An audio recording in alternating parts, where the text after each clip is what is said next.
Minister, great to have you, especially on a day like that where we found out that Cambodia is going to be hit as well with 10% forced labor, 301 tariffs.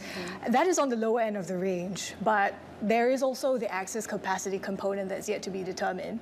What is Cambodia looking at right now? Is this still going to be 19% at the end of the day? Good morning. Thank you for having me. Yes. Thank you for bringing up the topics. Actually, we all, at the moment, when we are finding out the decisions on Section 122 and 301s on excessive capacities, it's resulting in what we've seen as a ongoing discussion that Cambodia happened with the United States on our trading capacities.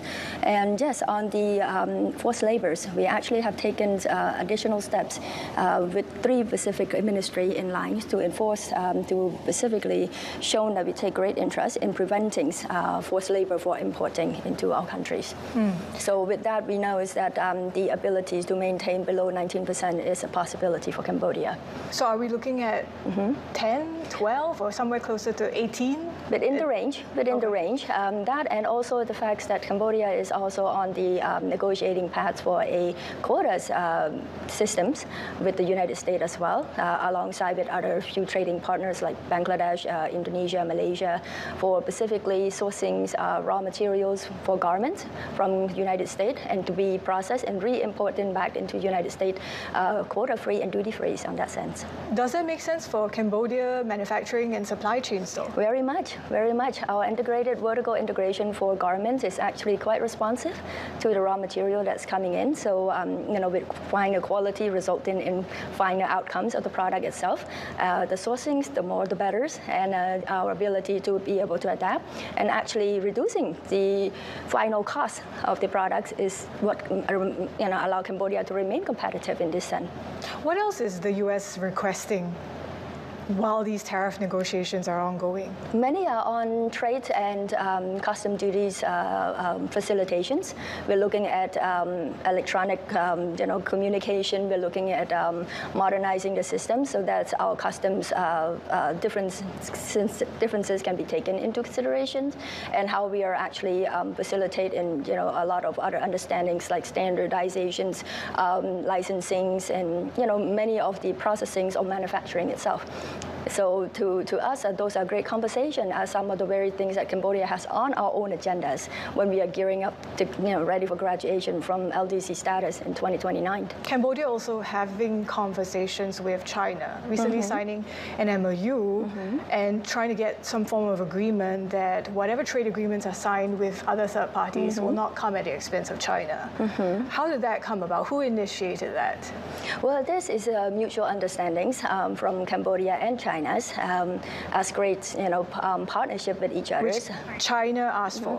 Yes, yes, it was initiated by China with our participation in all of this.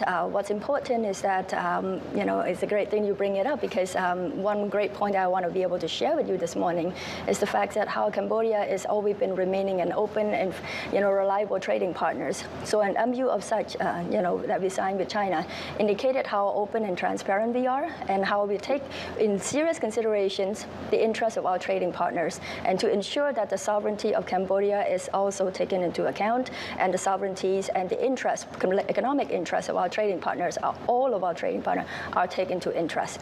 And this through a proper consultation. How is that going to work though? Because to not do things at the expense of China at a time where the U.S. is still Cambodia's largest export market, and if push comes to shove, what realistically can be done?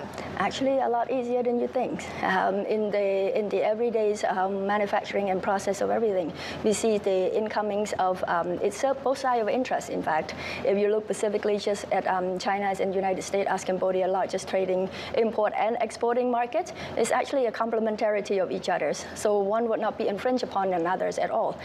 Cambodia would be serving as a platforms that allowing a lot of the processings and the mobilization of economic activities, especially on the garment and footwears and textile specific industry, to flow in back and forth all across. So I believe it's actually enhancing an integration instead, So not something that I would be worried in the way you have had, projected it. So. What about worries given the border conflict, given how, trade is not coming in via the land border, and Cambodia did take in a lot of raw materials from Thailand prior to the conflict breaking out. How has Cambodian manufacturing adjusted? They have been adjusting quite well. It has been 1 year, despite the fact that land borders has been, a unilateral closure by the Thai side. But through the port, seaport, and through the airport, it's still an ongoing. Thailand, as Cambodia's +1 corridors, has always been serving. But also at the same time, Cambodia has many other corridors that we are working on. Whether it's with Vietnam and with Laos. So therefore, the trade routes is actually reconfigured itself, and we also diversifying our importing some markets as well. So that we see a rising trend. And, all of this is projected and indicated with our exporting numbers that still continue to be on the rise, which is surprising given the fact that, surprising to the publics, but not to us. We have been It's not enough to offset completely though, right, what you're taking in from China or Vietnam in raw materials, because there's still quite a sizable reliance on Thai raw materials. Well, it's still the nearest is always the best, of course, and, sourcing costs its logistic costs, and all of that. But at the same time, diversifying our importing markets has been serving us of great interest. With this, many other trading partners have been able to, lock into agreements with each other. So we are able to source far more. And what's important, we are sourcing from domestic right now.